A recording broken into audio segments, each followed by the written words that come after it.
ಕಲ್ಪತರುನಾಡಿನ ಸಮಸ್ತ ಜನತೆಗೆ ನಮಸ್ಕಾರಗಳು.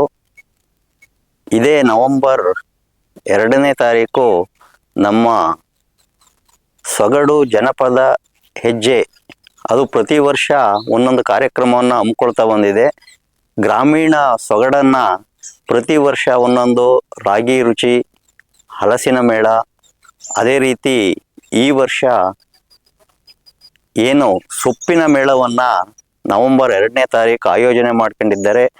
ಆ ಒಂದು ಆಯೋಜನೆಗೆ ಎಲ್ಲರೂ ಸಹ ಭಾಗವಹಿಸಿ ಆ ಒಂದು ಕಾರ್ಯಕ್ರಮವನ್ನು ಯಶಸ್ವಿಗೊಳಿಸಿ ಅದರಲ್ಲಿ ವಿಶೇಷವಾಗಿ ಸೊಪ್ಪುಗಳ ಒಂದು ಮಾಹಿತಿ ಮತ್ತು ಅದರಲ್ಲಿ ಮಾಡುವಂಥ ಖಾದ್ಯಗಳ ಬಗ್ಗೆ ಬೇರೆ ಬೇರೆ ಕ್ಷೇತ್ರಗಳಿಂದ ಅದರಲ್ಲಿ ಪರಿಣಿತಿ ಹೊಂದಿರುವಂತಹ ಜನರನ್ನು ಕರೆಸಿ ಆ ಖಾದ್ಯಗಳನ್ನು ತಯಾರು ಮಾಡಿಸುವುದು ಮತ್ತು ವಿವಿಧ ರೀತಿಯ ಸೊಪ್ಪುಗಳನ್ನು ಪ್ರದರ್ಶನ ಮತ್ತು ಮಾರಾಟ ಮಾಡುವುದು ಮತ್ತು ಅದರ ಬಗ್ಗೆ ಮಾಹಿತಿಯನ್ನು ಕೊಡುವ ಒಂದು ಅದ್ಭುತವಾದ ಕಾರ್ಯಕ್ರಮವನ್ನು ಸೊಗಡು ಜಾನಪದ ಹೆಜ್ಜೆ ಮಾಡ್ಕೊಂಡು ಬಂದಿದೆ.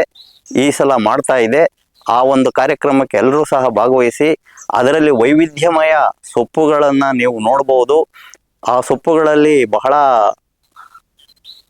ವಿವಿಧವಾದಂಥ ಸೊಪ್ಪುಗಳಿವೆ. ನಾವೇ ಬೀಜವನ್ನು ಹರಡಿ ಬೆಳೆಯುವಂಥ ಸೊಪ್ಪುಗಳು, ಕೆಲವು ತಾವಾಗಿಯೇ ಪ್ರಕೃತಿಯಲ್ಲಿ ಹುಟ್ಟಿ ಬೆಳೆದು ಔಷಧೀಯ ಗುಣಗಳು ಮತ್ತು ಆರೋಗ್ಯಕ್ಕೆ ಪೂರಕವಾದಂತಹ ಒಂದು ವಿಚಾರವನ್ನು ಹೊಂದಿರುವಂಥ ಸೊಪ್ಪುಗಳು ಸಹ ಇವೆ.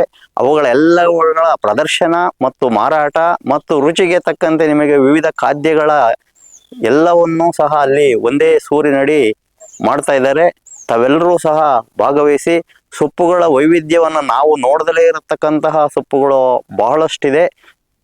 ಅದರಲ್ಲಿ ಪ್ರಕೃತಿಯಲ್ಲೇ ಬೆಳೆಯುವಂತಹ ವಿವಿಧ ಸೊಪ್ಪುಗಳನ್ನು ಅಲ್ಲಿಗೆ ಬೇರೆ ಬೇರೆ ಕಡೆಯಿಂದ ತರಿಸಿಕೊಂಡು ಸಹ ನಿಮಗೆ ಅದರ ಒಂದು ಪ್ರಯೋಜನವನ್ನು ಕೊಡಲಿಕ್ಕೆ ನಮ್ಮ ಜನಪದ ಹೆಜ್ಜೆ ಒಂದು ಕಾರ್ಯಕ್ರಮವನ್ನು ಆಯೋಜನೆ ಮಾಡಿದೆ.